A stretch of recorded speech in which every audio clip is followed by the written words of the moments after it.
बिस्मिल्लाहिर्रहमानिर्रहीम। अस्सलाम वालेकुम डियर स्टूडेंट्स। आज की इस लेक्चर के अंदर हमने linkage plus crossing over discuss करने हैं। क्रॉसिंग ओवर और लिंकेज मामूली सा डिफरेंस है इनके बीच में। इसी वजह से मैंने दोनों को इकट्ठा इधर ड्रा किए ताकि दोनों आपको एक साथ समझ आ जाए। सही है, एक दूसरे के साथ काफी लिंक्ड भी है। लिंकेज क्या है? सबसे पहले हम लिंकेज की बात करते हैं।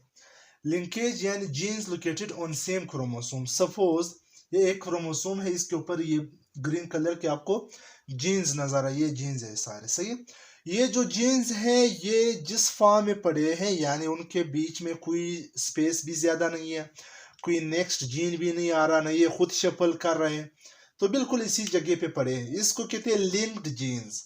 एक जीन की पोजीशन को तो लोकस कहते हैं, आपको पता है, ज्यादा को लोकाई कहते हैं, लेकिन यहाँ पर इनके बीच में जो लिंक है इसको लिंक्ड जीन्स कहते हैं। अगर ये इसी तरह कॉपी हो जाए यानी एक दूसरा सेल बना ले, हो सकता है ये गेमीट्स के अंदर आ जाए, हो सकता है ये सिर्फ सोमेटिक सेल के डिवीजन में इन्वॉल्व हो, तो फिर इस तरह के डिवीजन में ये जीन्स बिल्कुल इसी तरह कॉपी होते हैं। और इसी तरह जब ये कॉपी होते हैं इस अमल को कहते हैं लिंकेज।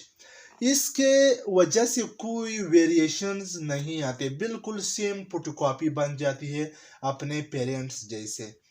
ये जो लिंकेज है ये अगर सेक्स सेल्स में हो रहे हो तो इसको कहते हैं सेक्स लिंकेज, या अगर ये ऑटोसोम्स में हो तो इसको कहते हैं ऑटोसोमल लिंकेज। ऑटोसोमल तो आपको पता है अदर देन सेक्स क्रोमोसोम्स बाकी सारे, या अदर देन सेक्स सेल्स बाकी सारे सेल्स को हम ऑटोसोम्स कहते हैं। इसके साथ साथ सेकंड हमारा टॉपिक है क्रॉसिंग ओवर, जो कि बहुत इंपॉर्टेंट है, बार बार एग्जाम्स में आ रहे हैं। आपको पता है कि क्रॉसिंग ओवर इस तरह हर जगह नहीं हो रहा जिस तरह लिंकेज वाला प्रोसेस हो रहा है, क्योंकि ये सिर्फ और सिर्फ मियोसिस के अंदर हो रहा है। और मियोसिस कहाँ पर हो रहा है? वो सिर्फ और सिर्फ गेमीट फॉर्मेशन में इन्वॉल्व है। सही है, तो इट मीन्स कि ये सिर्फ और सिर्फ स्पर्म बनते वक्त या अंडा बनते वक्त ये अमल होता है। आपको पता है जब मियोसिस होता है तो इसके बदले में 4 सेल्स बनते हैं। इनके 4 सेल्स से पहले अगर मैं बात कर लूँ मियोसिस 1 की, तो ये 2 सेल्स बनाते हैं। यहाँ पर मियोसिस का डिप्लॉइड सेल से ये डिवीजन करेगा, हेप्लॉइड सेल्स बना लेगा, क्योंकि हम कहते हैं कि मियोसिस वो सेल डिवीजन है जिसमें नंबर ऑफ क्रोमोसोम रिड्यूस्ड हो जाए, कम हो जाए, हाफ हो जाए। तो यहाँ पर हाफ हो गया है, लेकिन फिलहाल यहाँ पर कोई क्रॉसिंग ओवर नहीं हुआ है। मजीद इन दो सेल्स ने यानी हेप्लॉइड सेल्स ने मियोसिस 2 करना है, मजीद क्रोमोसोम नंबर हाफ नहीं होएगा। रीजन क्या है? क्योंकि मियोसिस 2 बिल्कुल सेम है माइटोसिस जैसा। किस तरह? यानी कि यहाँ पर अगर क्रोमोसोम नंबर हाफ है तो यहाँ पर भी हाफ रहेगा, यहाँ पर अगर डिप्लॉइड है तो यहाँ पर भी डिप्लॉइड है, लेकिन फर्स्ट मियोसिस में यानी कि मियोसिस 1 में ये हाफ होएगा। तो यहाँ पर एक अमल होता है जिसका नाम है क्रॉसिंग ओवर। किस तरह वो आपको समझ आ जाएगा, यानी कि मतलब म्यूसिस के दौरान यानी जब सेल डिवाइड कर रहा होता है, खासकर गेमीट्स फॉर्मेशन वक्त, तो उस वक्त एक अमल होता है जिसका नाम है क्रॉसिंग ओवर। इसको हम डिफाइन किस तरह करते हैं? The exchange of segments. Segments किस चीज के एक्सचेंज हो रहे हैं? यहाँ पर डीएनए भी हो सकता है, क्रोमोसोम भी हो सकता है, जीन भी हो सकता है। यानी कि है तो क्रोमोसोम का एक छोटा सा टुकड़ा, तो उसके अंदर डीएनए है, डीएनए के छोटे से टुकड़े को हम जीन कहते हैं। Between 2 homologous chromosome. कैसे? यहाँ पर 2 होमोलोगस क्रोमोसोम आपको नजर आ रहे हैं, एक ब्लैक कलर का, एक ब्लू कलर का। होमोलोगस क्रोमोसोम्स वो है जिसका सेम पोजीशन ऑफ सेंट्रोमियर हो, सेम पोजीशन ऑफ जीन्स हो। सही है, और इस तरह ये आपस में जोड़े बना लेते हैं। सही है, अच्छा, टेट्राड जिसको हम कहते हैं। इस तरह जब ये जोड़े बना लेते हैं, होमोलोगस क्रोमोसोम के नॉन सिस्टर क्रोमेटिड्स के बीच में ये एक्सचेंज ऑफ सेगमेंट्स होता है। क्या मतलब?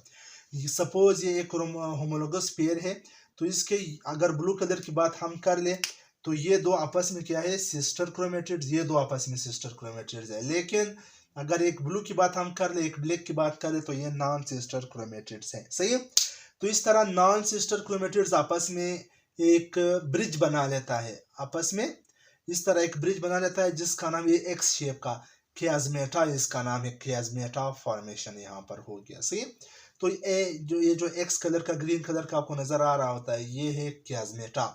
जब कियाज्मेटा बनता है तो ये अपने कुछ छोटे छोटे टुकड़े आपस में एक्सचेंज करते हैं। वापस आ जाओ पहले डायग्राम की तरफ, यहाँ पर आपको नजर आ रहे जीन्स।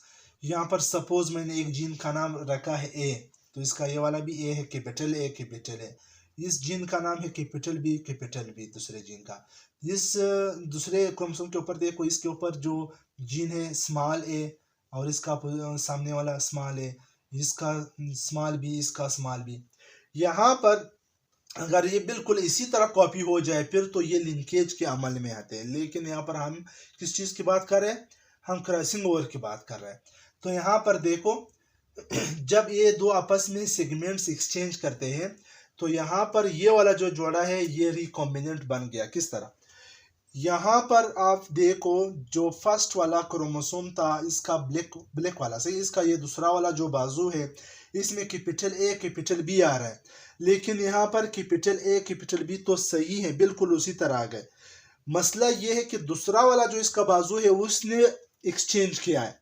क्यों, किधर, जब इधर प्लाज्मेटा बना था इसका सेम आ रहा है, ये वाला बाजू का सेम आ रहा है, इनका अभी तक ये सेम है, लेकिन ये वाला जो बाजू है ये वाला ए बी वाला, ये वाला सही, ये चेंज होते हैं। ये ए आ जाता है इस बी के पोजीशन पर, बी आ जाती है इस ए के पोजीशन पर, ये बी चला जाता है इस ए के पोजीशन पर, ए आ जाता है इस बी के पोजीशन पर। तो आपको यहाँ पर नजर आ रहा होगा एक चेंज, ये बी और ये ए, ये असल में यहाँ से इधर आए हैं। तो या अगर आपको नजर आ रहा है तो है मोबाइल का कैमरा, पता नहीं आपको नजर आ रहा है या नहीं। तो ये मैंने बाकी ब्लैक कलर का क्रोमोसोम है, ये छोटा सा टुकड़ा मैंने ब्लू कलर का दिया है, ये ब्लू कलर का क्रोमोसोम है, मैंने छोटा सा टुकड़ा ब्लैक कलर का दिया है। मतलब क्या है इस चीज का कि मामूली सा जीन्स का एक्सचेंज हो गया यहाँ पर। क्यों हो गया, क्यों जरूरी है, क्योंकि जब तक ये इस तरह एक्सचेंज नहीं होते तो बिल्कुल बच्चे अपने माँ बाप जैसे 100% उन जैसे कॉपी बनेंगे। लेकिन नेचर ये चाहती है कि यार कुछ वेरिएशंस भी हो, बच्चों को अपने पेरेंट्स से कुछ चेंज होना चाहिए। सपोज एक बंदा है, अच्छा इधर मैं ड्रा कर रहा हूं, सही है, ये पेरेंट्स में से कोई भी है, या मेल है या फीमेल है, सही है। इसके यहाँ पर डॉट है, ब्लैक डॉट है, या कोई मतलब ऐसा स्ट्रक्चर है कोई भी, लेकिन जब ये डिवाइड करा होते हैं या उसके जब बच्चे बनते हैं, जब गेमेट्स बनते हैं, वहां पर जब क्रॉसिंग ओवर हो जाएगा तो इसका दूसरा बच्चा जब पैदा हो जाएगा, या मतलब इसका बच्चा पैदा हो जाएगा, इसी तरह बच्चा होगा, यही डॉट होगा, बस पोजीशन उसका चेंज आ जाएगा। यहाँ की बजाय इधर आ सकता है, यहाँ की बजाय बगल में चला जा सकता है, हाथ पर आ सकता है, जरूरी भी नहीं है कि आ जाए, सही, लेकिन चेंज आ जाएगा। अगर क्रॉसिंग ओवर ना होता तो ये 100% अपने पेरेंट्स जैसा होता। तो हम तमीज़ ही नहीं कर सकते फिर इंसानों के बीच में अगर क्रॉसिंग ओवर ना होता है। आपके घर में जो आपके जितने सिस्टर्स हैं या ब्रदर्स हैं, आप उनमें तमीज़ नहीं कर सकते, तुम्हारे पेरेंट्स तुम्हारे अंदर तमीज़ नहीं कर सकता कि ये कौन है, ये मेरा दूसरा बेटा इकबाल है, ये फारूक है, या अबीब है, ये इदरीस है, इसमें वो इस तरह डिफरेंस नहीं कर सकता। अच्छा ठीक है, यहाँ पर रिकम्बिनेंट यानी कि वेरिएशन वैरायटी बन गई है। जितनी भी वैरायटी आजकल है ये ड्यू टू क्रॉसिंग ओवर है या फिर म्यूटेशन है। इसकी इम्पोर्टेंस क्या है क्रॉसिंग ओवर का, इसका इम्पोर्टेंस तो है बहुत सारे, लेकिन 3-4 इम्पोर्टेंस इसका मैं आपको बता रहा हूँ। सबसे पहले ये मेंडल लॉज को फॉलो करते हैं, जो लिंकेज है वो मेंडल लॉ, खासकर लॉ ऑफ इंडिपेंडेंट असाइनमेंट को तो बिल्कुल फॉलो नहीं करता, फर्स्ट लॉ को भी खासकर फॉलो नहीं करता, लेकिन जो क्रॉसिंग ओवर है वो मेंडल के दोनों लॉज को फॉलो करते हैं। इसके साथ साथ ये वेरिएबिलिटी जो है वो इंक्रीज करते हैं, और ये डिक्रीज करते हैं रिस्क ऑफ डिजीज, यानी कि डिजीज जो है जितने वेरिएशंस आएंगे उतना ही वो डिजीज लेस होंगे या डिजीज फ्री होंगे, सही है, हेल्थी होंगे, हेल्थ भी प्रोवाइड करता है और खूबसूरती भी बढ़ा देता है। जितना क्रॉसिंग ओवर होएगा उतना ही वेरिएशंस होंगे और उतना ही ब्यूटी हमें नज़र आ जाएगा। उम्मीद करता हूँ आपको एक छोटा सा ये लेक्चर समझ आ गया होगा।